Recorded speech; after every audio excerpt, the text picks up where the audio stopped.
তো রাধে রাধে বন্ধুরা, আজকে আমি তোমাদের সামনে আবার একটা নতুন ভিডিও নিয়ে চলে এসেছি। তো আজকের ভিডিওটা হচ্ছে যে ইনস্টাগ্রাম নিয়ে। তো আজকের টপিকটা একদমই আলাদা হতে চলেছে।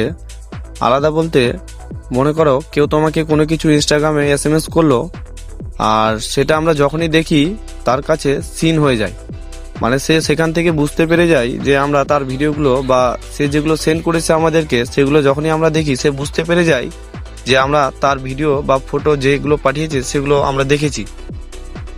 তো আজকের টপিকটা একদমই আলাদা হতে চলেছে যে তুমি তার ভিডিও দেখবে ঠিকই, তার এসএমএস গুলো দেখবে ঠিকই, তার কাছে সিন হবে না। মানে সে কিন্তু বুঝতেই পারবে না যে তুমি তার ভিডিওগুলো দেখেছো।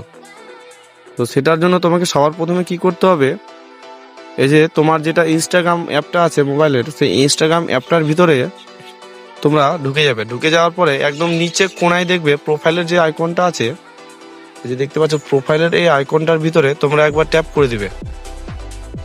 প্রোফাইলের এই আইকনটা ট্যাপ করার পরে একদম উপরে কোনায় দেখবে 3 লাইনের একটা অপশন আছে। এই 3 লাইনের অপশনটা তোমরা আরও একবার ট্যাপ করে দিবে। ট্যাপ করার পরে একটু নিচে স্ক্রল করবে, হালকা একটু নিচে স্ক্রল করবে। করার পর এখানে দেখবে মেসেজেস অ্যান্ড স্টোরি রিপ্লেস যেটা আছে, এটার উপরে তোমরা আবারও ট্যাপ করে দিবে। করার পরে একটু নিচে দেখবে শো রেড রিসিভ বলে একটা অপশন। শো রেড রিসিভ যে অপশনটা আছে, এটার উপরে তোমরা ক্লিক করে দিবে।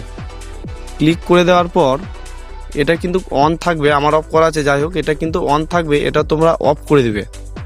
অফ করে দিলেই কিন্তু এরপর কেউ যদি তোমাদের কোনো ভিডিও পাঠায় আর সেই ভিডিও যদি তোমরা দেখেও নাও, তারপরে কিন্তু সে বুঝতে পারবে না যে তোমরা তার ভিডিও দেখেছো বা তোমরা তার এসএমএস দেখেছো। তার কাছে কিন্তু সিন হবে না বা সে কোনো রকমভাবে বুঝতে পারবে না।